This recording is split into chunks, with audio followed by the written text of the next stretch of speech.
আসসালামু আলাইকুম everyone, welcome back to my channel. আশা করছি সবাই ভালো আছেন। আলহামদুলিল্লাহ আমরা অনেক ভালো আছি। তো অনেক দিন পরে একটা ব্লগ ভিডিও নিয়ে আপনাদের সামনে হাজির হয়ে গেলাম। তো সকাল সকাল উঠে গেলাম, কারণ হচ্ছে হুট করে প্ল্যানিং হয়েছে যে বড় আপুদের বাসায় বেড়াতে যাব।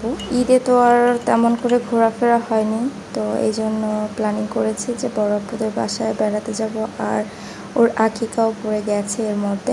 সকাল সকাল ফার্স্ট অফ অল হচ্ছে চা খাওয়ার ভেরি ইম্পর্টেন্ট একটা কাজ। আমাদের চা খেতেই হবে, না খেলে একদম মাথাটা টাল হয়ে থাকবে। তো চা খেয়ে নিলাম, আর এখানে বিরিয়ানি রান্না করব, কারণ আমার কলিজা বাচ্চাটা, আমার বোনের ছেলেটা, ও আমার হাতের বিরিয়ানি বা স্ন্যাক্স জাতীয় কোনো খাবার টাবার খুবই পছন্দ করে। সো ওদের বাসায় যাব, তোর জন্য একটু বিরিয়ানি রান্না করে নিয়ে যাব ফ্রোজেন করে।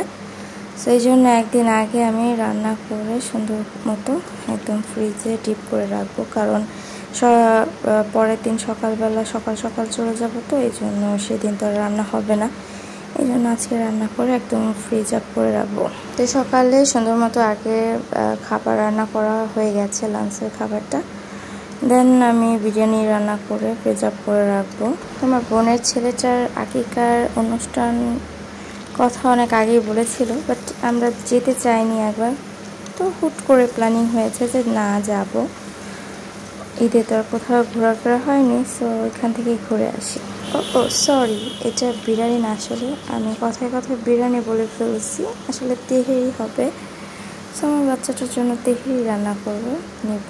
তো আমি এখানে সুন্দর মতো সব মশলাগুলো একদম ম্যারিনেট করে কিছুক্ষণ আগে রেখে দিয়েছিলাম। শুধুমাত্র তেলটা একটু গরম করে তারপরে হচ্ছে সব মশলাগুলো কষিয়ে নিয়েছি ভালো মতো। তারপর হচ্ছে গরুর মাংসটা দিয়ে দিয়েছি। দেন একটু আলাদা করে একটু তেল দিয়ে এবং আদা দিয়ে চালটা একটু ভালো করে ভেজে নিয়েছি। দেন আমি রাইস কুকারে দিয়ে মাংসটা একটু ভালো করে সিদ্ধ করে তারপর হচ্ছে ভাজা চালের উপরে দিয়ে দিয়েছি। তো কে কীভাবে রান্না করে, প্রায় মানুষ এভাবেই রান্না করে, সো একটু ডিফারেন্ট এই আর কি। তো এখানে আমি সুন্দর মতো আমি দুধটা দিতে ভুলে গিয়েছিলাম, সো আমি পানির সাথে একদম মিক্সড করে দিয়ে দিলাম দুধটা। তো এখন আমি একদম দমে রেখে দেবো। আর এখানে আমি ভালো মতো কাজু বাদাম এবং কাজু বাদামটা ভালো করে ঘি দিয়ে ভেজে দেন আমি ওটার মধ্যে দিয়ে দিলাম। এখন সুন্দর মতো করে ভালো করে একদম সুন্দর করে নাড়াটাড়া দিয়ে দমে বসিয়ে দেবো।